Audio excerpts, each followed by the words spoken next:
Wala ng katiyakang ipagtatanggol tayo ng Amerika sa agawan ng teritoryo sa West Philippine Sea. Ang dahilan kung bakit gusto ni Presidente Duterte ng malayang tinatawag na foreign policy. Ang nagsabi po niya na yung ating Department of Foreign Affairs. Pero paglilinaw naman na Malacanang, hindi pinuputol ng Pilipinas ang ugnayan sa Amerika. Nakatutok si Ian Cruz. Gentlemen, the President of the Republic of the Philippines. Binigo daw tayo ng Amerika. Ito raw ang dahilan kaya nais si Pangulong Rodrigo Duterte na magkaroon ng malayang foreign policy ayon kay Foreign Affairs Secretary Perfecto Yasay Jr. Sabi niya, may mga bagay daw na dapat tayong ipagpasalamat sa Amerika. Pero ang katotohanan ay hindi kayang protektahan ng ating hukbong sandatahan ang ating teritoryo at maritime entitlement sa South China Sea. Ang malala pa, hindi daw matiyak sa atin ang tinatawag niyang tangi nating kakampi na agad tayong sasaklolohan para depensahan.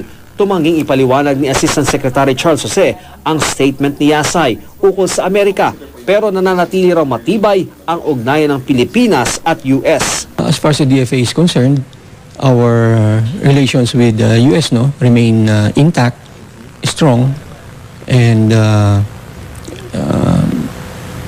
galing na rin mismo sa US side, napatuloy pa rin ang kaibigan at pakipagtulungan ng dalawang bansa. Ito rin ang sabi ng Malacanang. Ang ginagawa naman natin ay hindi pakikipagputol, kundi nilalawakan lang natin ating options for relationship. Nitong Martes lang, sinabihan ni Pangulong Duterte si US President Barack Obama ng go to hell. Hindi rin daw siya yuyukod sa Amerika kasunod ng mga pahayag na kailangang itigil na ang war games at pagrerebisa sa EDCA at VFA. Hindi tuloy maiwasan ni dating Philippine Ambassador to Australia at dating Senador Leticia Ramos Shahani na magbigay ng payo tungkol sa diplomacy sa Pangulo. It's not being anti-American or anti-Chinese or pro-Russian or pro-whatever. In diplomacy, you have to make your friends slowly. You don't have to create enemies to make new friends.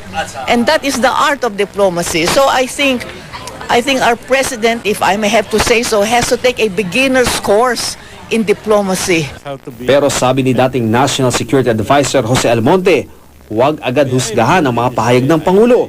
Naniniwala si Almonte na nais ng Amerika na magtagumpay ang Pilipinas. But I know that President Obama's view is this.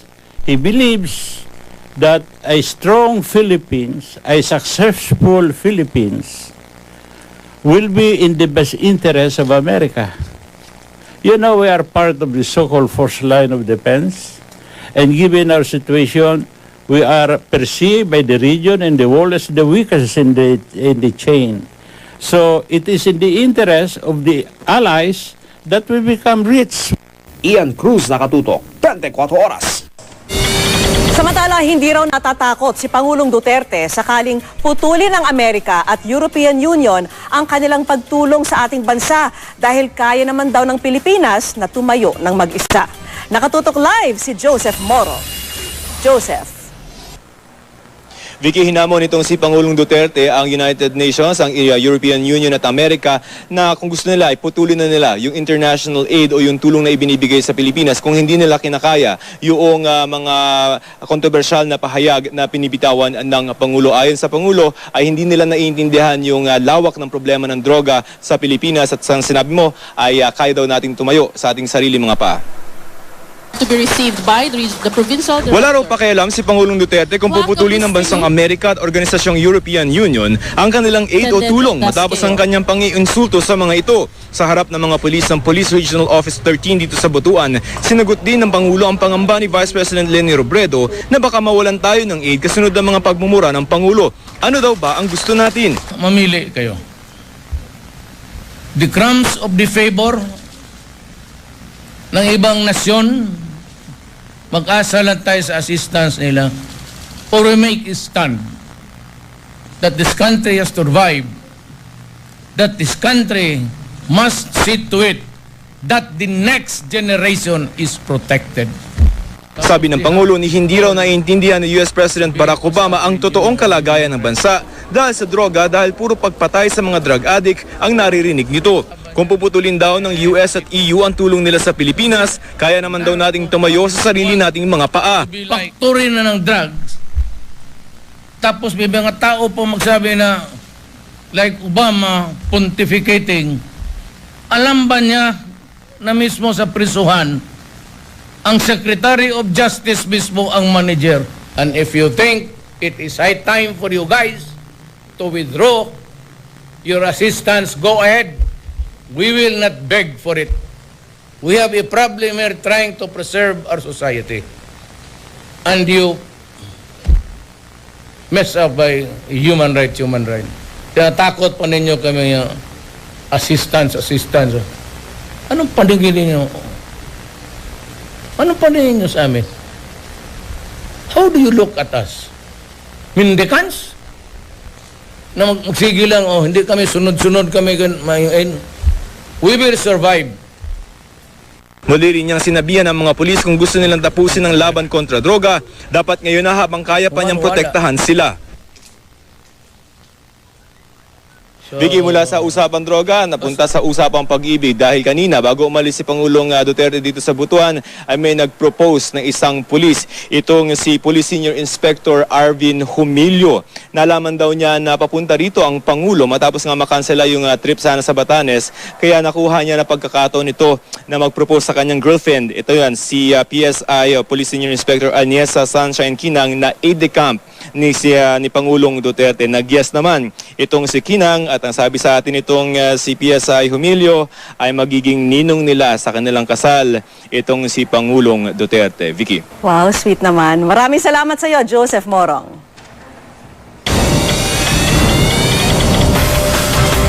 Up next, ang mga kontrabida ng Encantadia, pumaparty rin pala. Back with the face, the camera's live in effect. Non-stop ang pagtutok dito lang sa 24 oras.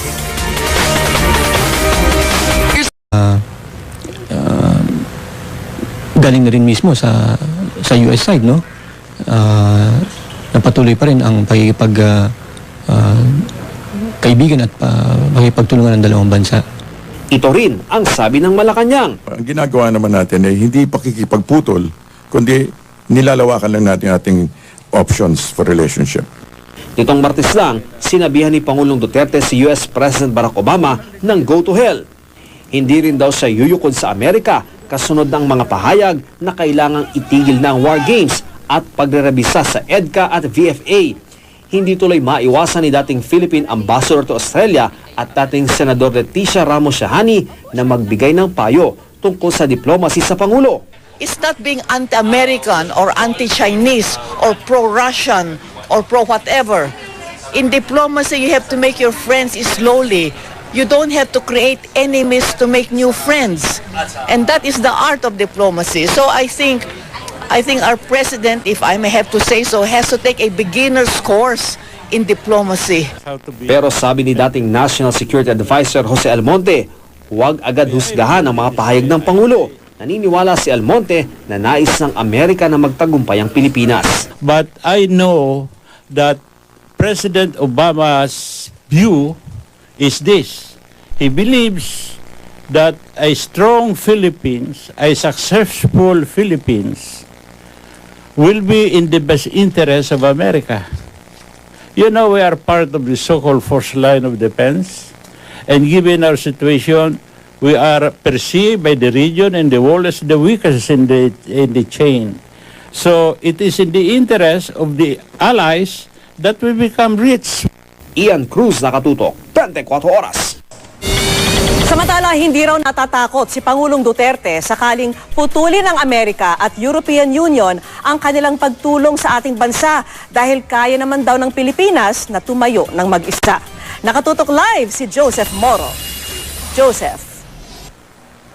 Vicky, hinamon itong si Pangulong Duterte ang United Nations, ang European Union at Amerika na kung gusto nila ay putulin na nila yung international aid o yung tulong na ibinibigay sa Pilipinas kung hindi nila kinakaya yung mga kontrobersyal na pahayag na pinibitawan ng Pangulo. Ayon sa Pangulo ay hindi nila naiintindihan yung lawak ng problema ng droga sa Pilipinas at sang sinabi mo ay kaya daw nating tumayo sa ating sarili mga paa. to be received by the provincial director. Wala raw pakialam si Pangulong Duterte kung puputulin ng bansang Amerika at Organisasyong European Union ang kanilang aid o tulong matapos ang kanyang pangi-insulto sa mga ito. Sa harap ng mga pulis ng Police Regional Office 13 dito sa Butuan, sinagot din ng Pangulo ang pangamba ni Vice President Leni Robredo na baka mawalan tayo ng aid kasunod ng mga pagmumura ng Pangulo. Ano daw ba ang gusto natin? Mamili kayo. The crumbs of the favor ng ibang nasyon, mag-asa lang tayo sa assistance nila, or we make a stand that this country has survived, that this country must see to it that the next generation is protected.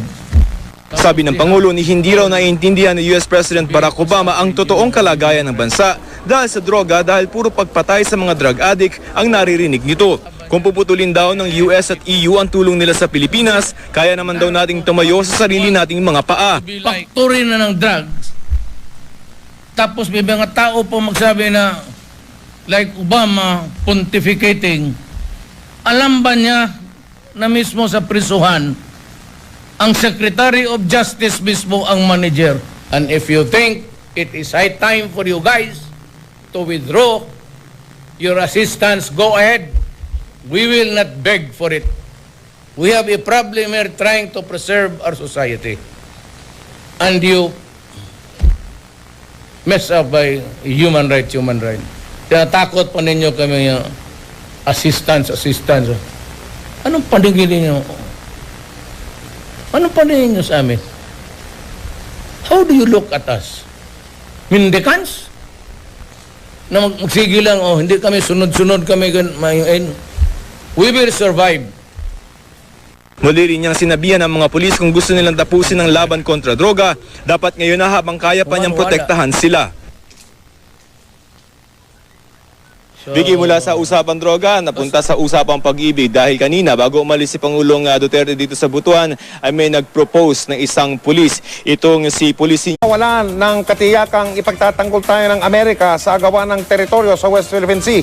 Ang dahilan kung bakit gusto ni Presidente Duterte ng malayang tinatawag na foreign policy. Ang nagsabi po niya na yung ating Department of Foreign Affairs. Pero paglilinaw naman na Malacanang, hindi pinuputol ng Pilipinas ang ugnayan sa Amerika. Nakatutok si Ian Cruz. Gentlemen, the President of the Republic of the Philippines.